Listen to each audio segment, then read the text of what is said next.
La cuisine n'est plus une pièce uniquement dédiée à la préparation des repas. C'est une véritable pièce à vivre qui parfois est ouverte sur le séjour ou intègre un coin salle à manger.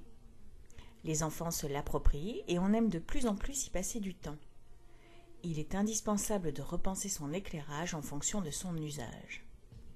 Comme pour toutes les pièces, envisagez 3 types de sources lumineuses. L'éclairage principal, celui qui éclaire toute la pièce. L'éclairage fonctionnel sur le plan de cuisson ou le plan de travail. Et l'éclairage d'appoint pour créer une ambiance.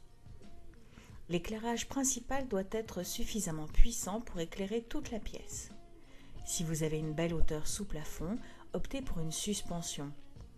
Évitez celles avec une ampoule unique qui laisseront de nombreuses zones d'ombre dans la pièce. Veillez à ce qu'elle soit facile d'entretien, car même avec une hotte puissante, il y a toujours de la vapeur grasse qui se dépose sur les luminaires. Si votre plafond fait 2,50 m ou moins, pensez au spot intégré. Ce sera plus simple et vous gagnerez en confort. Choisissez des spots sur variateur pour créer différentes ambiances en fonction des heures de la journée. Les matins d'hiver, on a envie de réveil en douceur et une lumière trop agressive ne vous mettrait pas dans de bonnes dispositions. Évitez aussi les lampes fluocompactes dont la qualité de lumière n'est pas suffisante pour ce type de pièce. Pour l'éclairage fonctionnel, vous pouvez opter pour l'électroménager avec des lumières intégrées, généralement sur des hottes de cuisson ou d'une manière plus économique, des bandeaux LED à fixer sous les éléments hauts du mobilier pour éclairer le plan de travail. Pour une ambiance plus confortable, choisissez toujours des blancs chauds. Les éclairages d'appoint vont vous permettre d'exprimer votre créativité. Un lampadaire qui donnera un côté salon à votre cuisine, une œuvre d'art lumineuse ou tout simplement une lampe à poser sur votre îlot pour transformer votre cuisine ouverte en petit salon ou prendre le café le matin.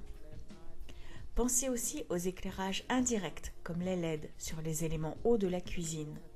Ne les collez pas contre le mur mais détachez-les de quelques centimètres pour créer un halo lumineux très intimiste. Veillez à toujours dissocier les commandes des différentes sources lumineuses afin de les combiner entre elles et créer des scénarios de lumière en fonction de votre humeur. 3 choses à éviter dans l'éclairage de votre cuisine. Misez uniquement sur le design et ne pas suffisamment éclairer la pièce.